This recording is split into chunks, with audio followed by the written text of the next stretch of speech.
kita sebagai film komposer itu juga kadang dikasih dituntut untuk bisa nulis musik yang bukan cuma satu jenis aja gitu loh. Jadi kayak yang aku dapat Daytime nomination itu very Americana. Jadi ada kayak banjo, mandolin, fiddle, all that stuff. Kayaknya mama sama papa udah kayak ya mama papaku kan ngerti anak kan ya. Jadi kayak waktu aku mau apply medical school tuh mereka kayak, Cik yakin dah? Kayak ya apa sih? Kok nggak boleh sih? Surprise. Jadi waktu aku banding setir musik tuh mereka kayak, oh astaga.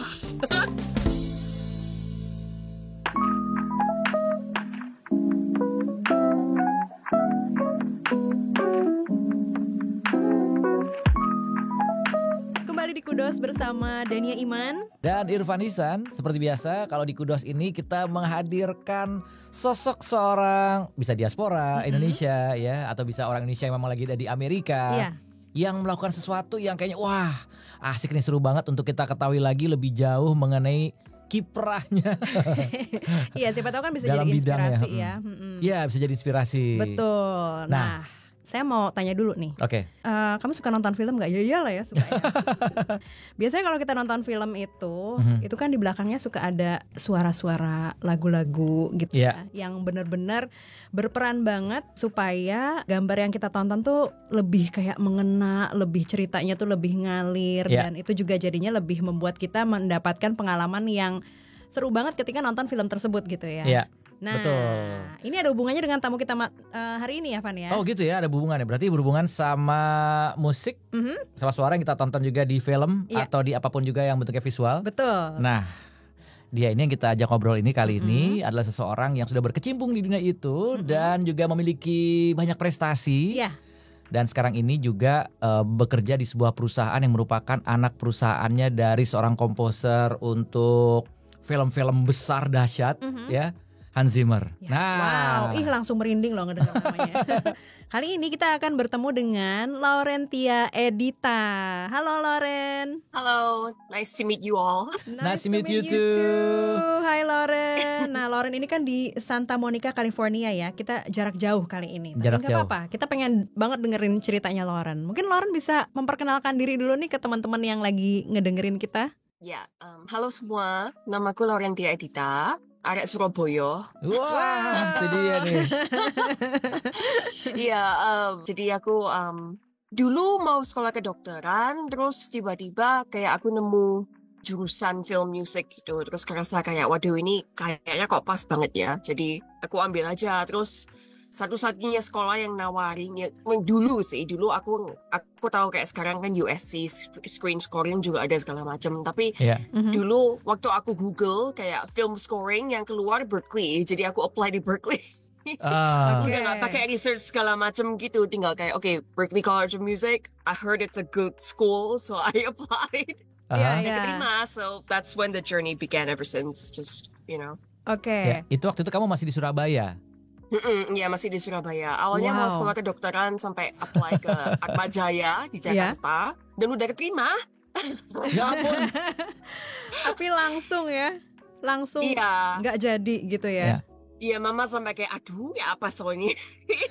Tapi justru gitu sekarang ngomong gitu. Sekarang nih lihat nih, wah. Iya. Dan tadi kan Lauren mention mengenai Berklee College of Music. Ini kan masuknya juga nggak gampang ya. Ini salah satu sekolah musik di Boston, Massachusetts.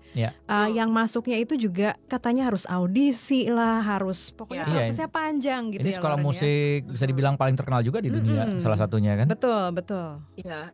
Tapi lucu sih, kayak aku lebih nervous apply ke Atmajaya daripada aku nervous apply ke Berkeley. Ya masih takut sih. Cuman Berklee College of Music itu dia prinsipnya based on merit. Jadi semua harus diaudisi. Jadi gak ada SAT, gak ada TOEFL harus sih. You have to know that you are proficient in English, because otherwise why are you there?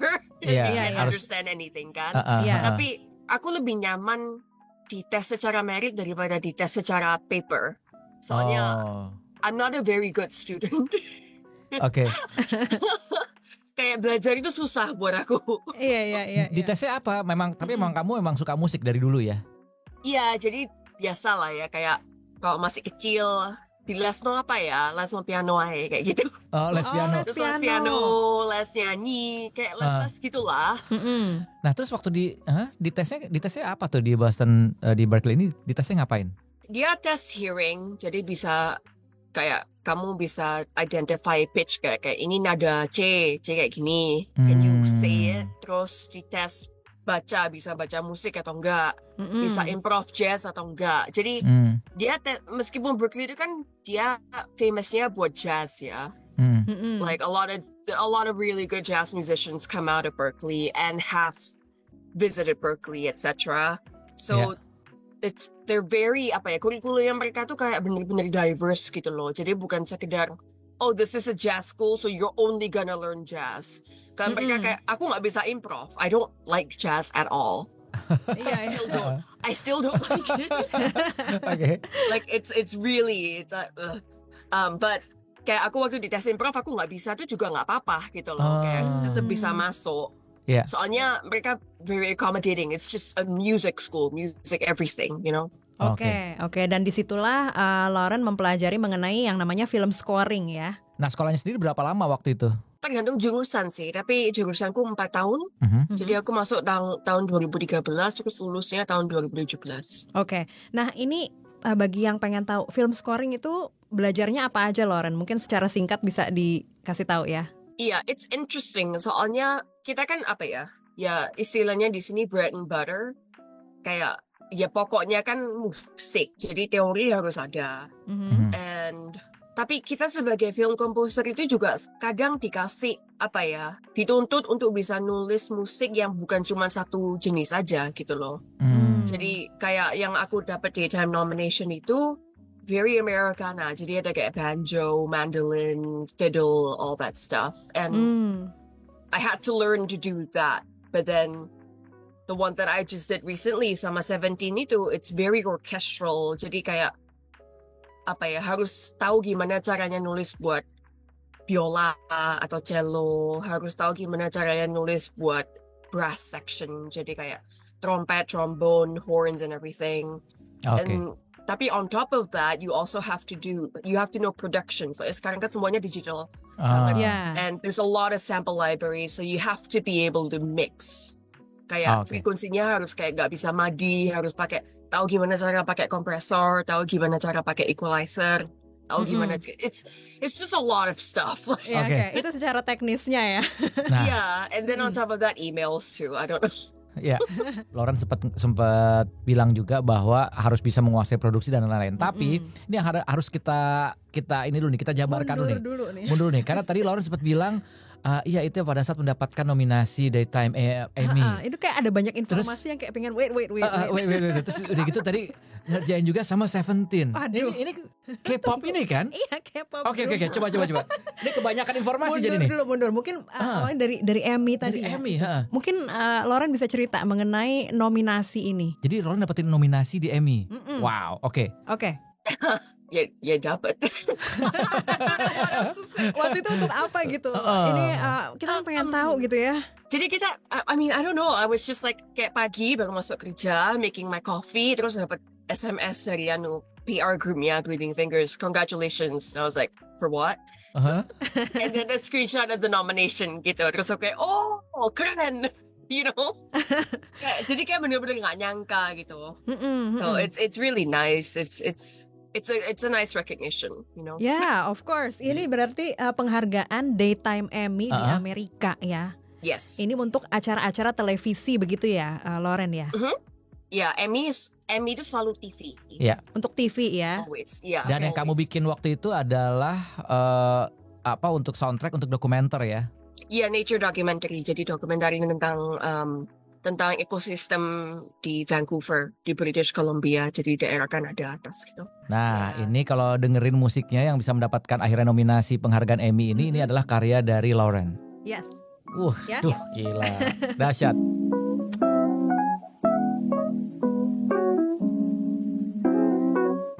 Kunjungi website kami di www.voaindonesia.com.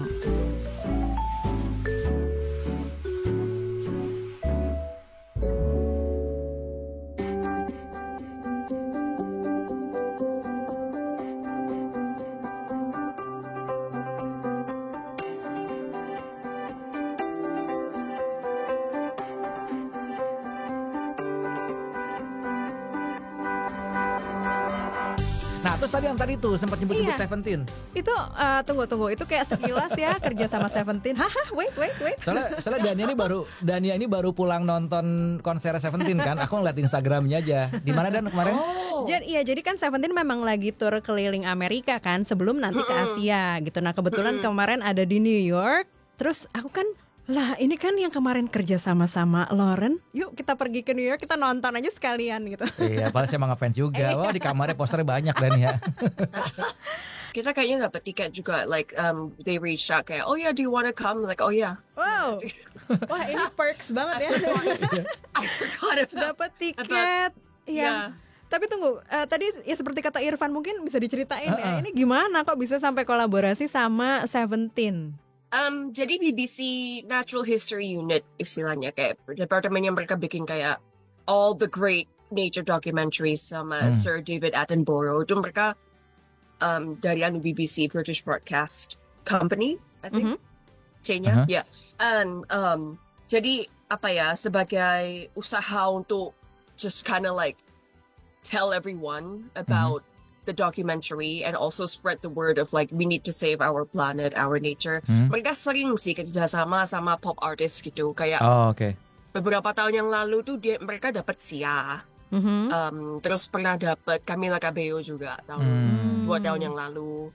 Terus pernah dapat siapa sih, Radiohead atau U2 ya? Wow. Ya. Aku nggak seberapa ingat, sorry. Buat dokumenter yang Blue Planet 2. Jadi yang Asia mereka mau sama grup K-pop because duh, Korea, you know, like dan followingnya emang banyak banget gitu, and I think it's really done good for them. Soalnya kayak aku lihat di Instagram reelnya, trafficnya kayak benar-benar rame gitu. Iya. Nah, it's their choice. BBC yang pilih, sorry. Terus kamu yang diajak untuk ikutan menggarapnya. Yes, Oke. Dan berarti itu kan dokumenter serial, ada berapa episode waktu itu? Kalau nggak salah 7 ya, Lauren ya? Berapa? 7 episode. 7 episode. Jadi selain menggarap musiknya di 7 episode itu, ini kan satu episode biasanya ya sekitar mungkin kurang lebih 1 jaman begitu ya, Lauren ya. Dan on top of that ada lagu pembukanya. Nah inilah yang Lauren bikin gitu ya, bersama Seventeen. Jadi nanti they call it the theme suite. Jadi kayak apa ya, satu tema yang dia bisa kayak ngaitkan kayak like tie everything into one thing because it's 7 hours of music. Jadi you'll hear it kayak per episode gitu. You usually hear it. So Oke.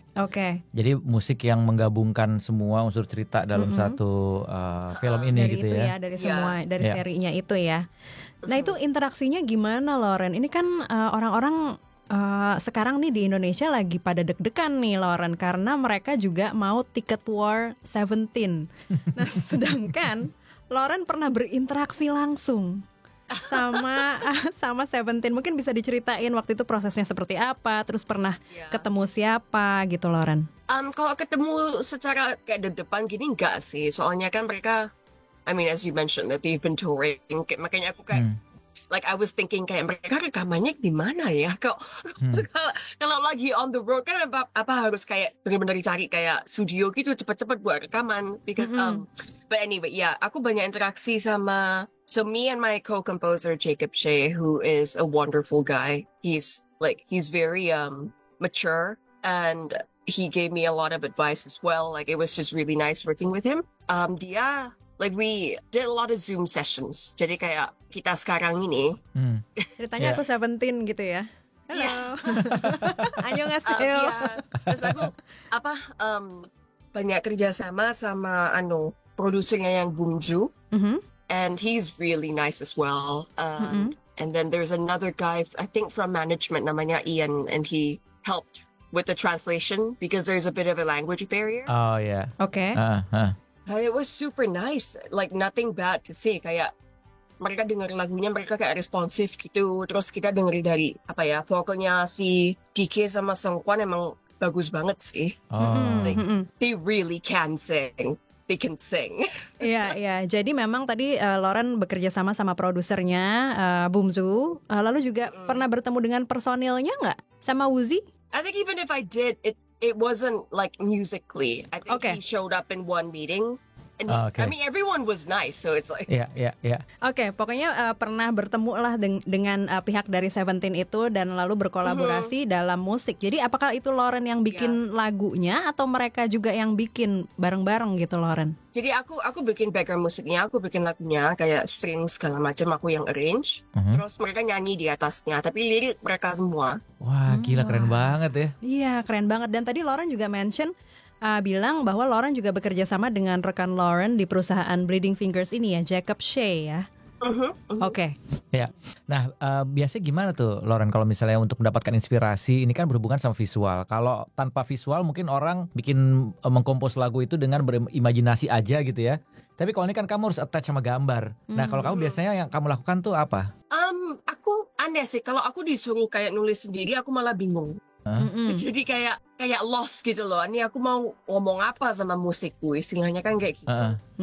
Jadi kalau ada gambar, aku kayak inspirasinya ya gambarnya, kayak ada arahannya gitu loh. Kayak kalau suruh duduk sama main gitar gitu, aku kayak what do I write about? I don't want to do that gitu loh. Jadi we feed each other, I think. The work and myself.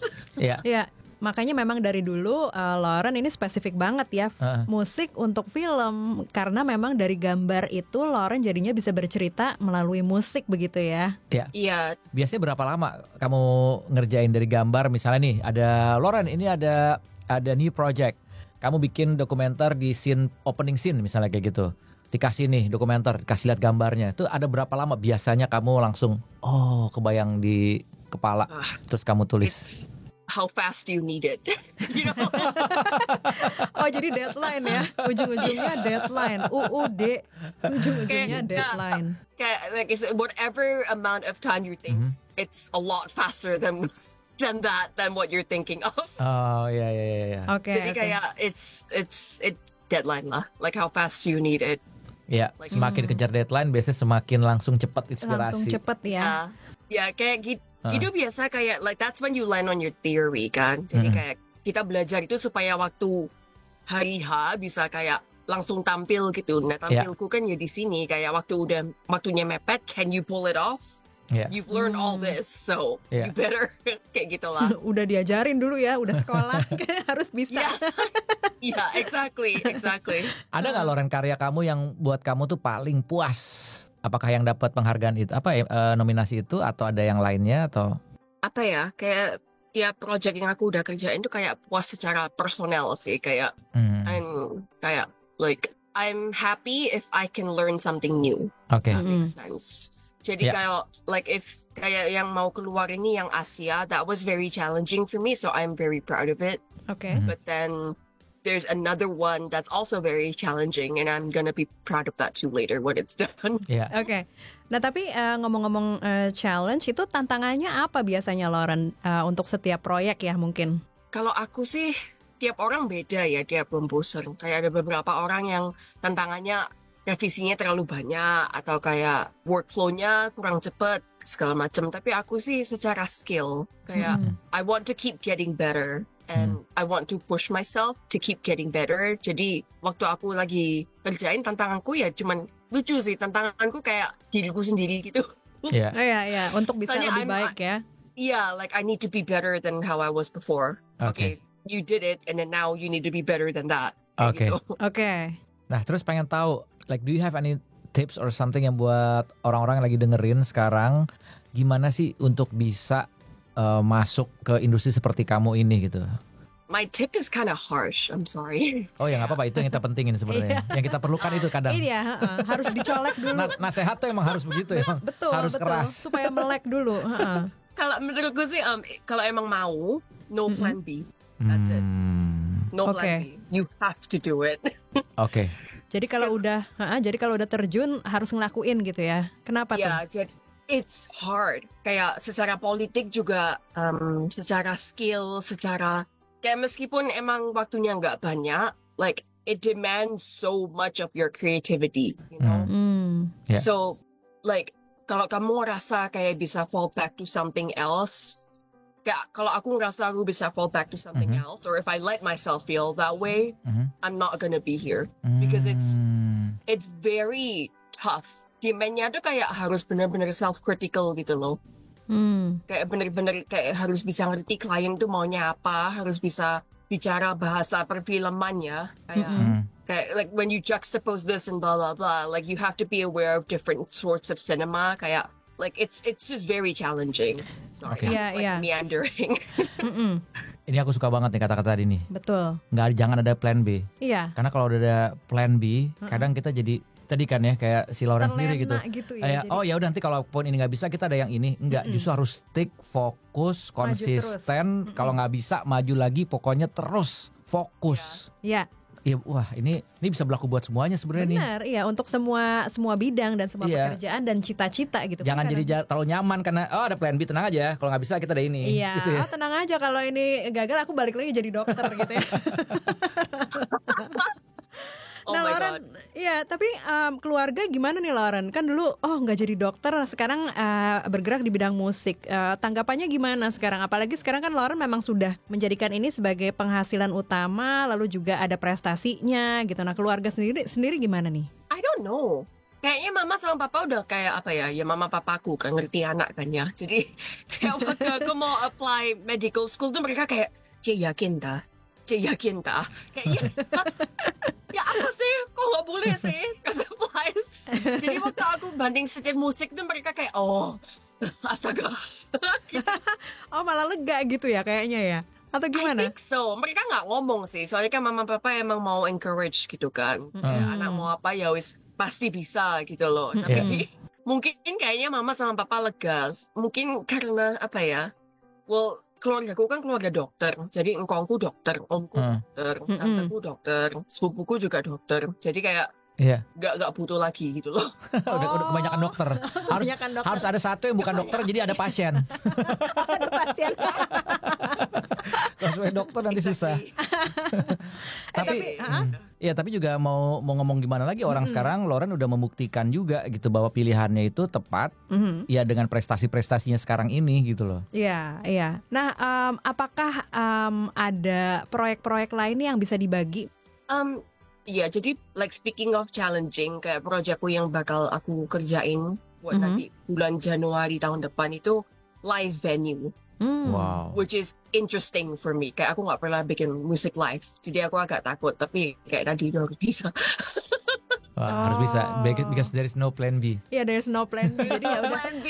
Tapi memang bener nggak sih kadang-kadang ya kita harus mencemplungkan diri aja gitu. Kan langkah pertama biasanya itu yang paling berat ya. Begitu kita udah masuk, seperti kata Lauren tadi, ini nggak ada plan B, ini nggak ada rencana yang lain. Kamu emang udah harus nyemplung aja di situ, sehingga kita harus menyelamatkan diri lah istilahnya gitu ya Lauren ya. Iya. Kalau di sini kan istilahnya sink or swim ya. Iya.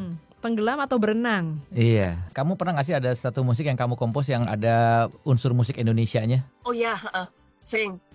Oh sering ya? Apa aja Lauren? Jadi kayak aku sering main gitu sih. Kayak how do I translate Indonesian music pergi ke Western ensemble.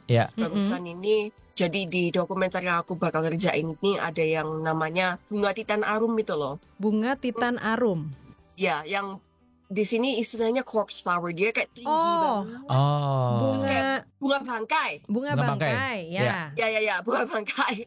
Itu kan memang kayak khas Indo banget kan. Aku berusaha kayak aduh gimana ya caranya. Terus kayak banyak irama-irama aneh kayak irama dangdut gitu, irama kayak gamelan Sunda gitu kadang juga masuk kayak. Oh gitu. Apakah memang tapi dari dulu Lauren suka mendengarkan musik-musik khas yang tradisional Indonesianya gitu yang kemudian lalu menjadi inspirasi gitu? Iya, I think I've always had an interest. Tapi kayak aku suka banget musik-musik tradisional dari berbagai budaya gitu. Jadi kayak musik Hawaii, musik Oriental kayak Chinese, Japanese, Korean kayak gitu. I like studying them. Jadi it's very natural for me. Of course I'm gonna pull from Indonesia, you know? Iya. Masuk jadi lebih kaya ya. Betul.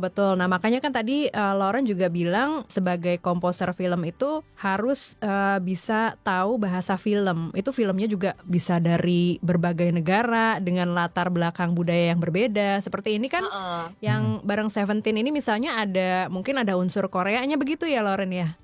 Iya ada kayak liriknya mereka kan Korea. Oh Korea semua ya? Udah otomatis langsung. Oh iya. Campur. Ada beberapa line nih yang bagus banget sih kayak di Instagram Reel-nya si Bumju yang masukin kayak this section reminds me of a Korean song, dia bilang. Oke. Jadi dia I think itu DK yang nyanyi kayak ari-ari-lang, suri-suri-lang. Lauren, jangan-jangan apakah ini ikut nyanyi juga nih taunya dalam musik itu? Yes, I did. You can hear me. Kan? Asia ini bakal jadi pertama kali aku keluarin musik di Spotify. Oke. Nggak sabar. Yeah, I'm also very excited. Ini kayak pertama kali kayak, you know. Selamat. Kudos buat Lauren. Thank you. Terima kasih banyak nih Lauren udah ngobrol-ngobrol, memberikan inspirasi buat yang lagi dengar. Nah sekarang kalau dari aku terakhirnya apa yang kamu ingin capai nih yang masih ada tapi belum sempat kesampaian? Secara apa? Secara karir atau mungkin ada cita-cita lain? Misalnya pengen nanti di film Star Wars yang berikutnya nanti saya yang bikin. Saya ingin bersanding bersama Hans Zimmer. Pengen apa ya?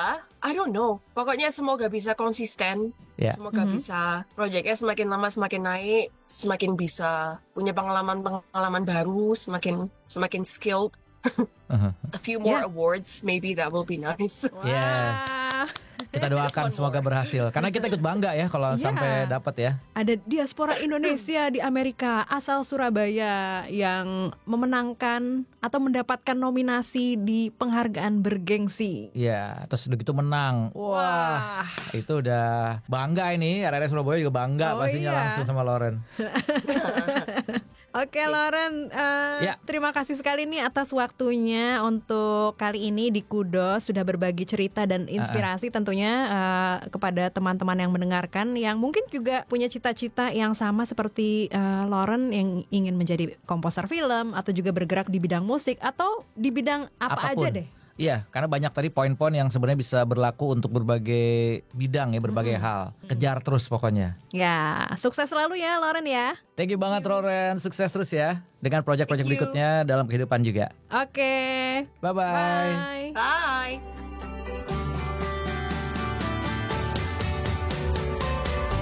Oke, sampai di sini tadi ngobrol-ngobrol kita dengan Lauren yang udah memberikan inspirasi dan tetap dia masih nempel di saya sih. Udah no plan B, udah. Itu beneran, itu nyolek. Biar nggak manja. Itu nyolek loh. Nggak perlu yang belum berkecimpung di dunia kerja, tapi juga yang udah kerja pun. Ini curhat ceritanya ya. Jadi ikut tercolek gitu. Maksudnya untuk terus semangat maju mencapai apa yang diinginkan. Oke, kalau gitu sampai ketemu lagi di Kudos berikutnya. Irfan Ihsan Dania Iman. Bye-bye. Bye.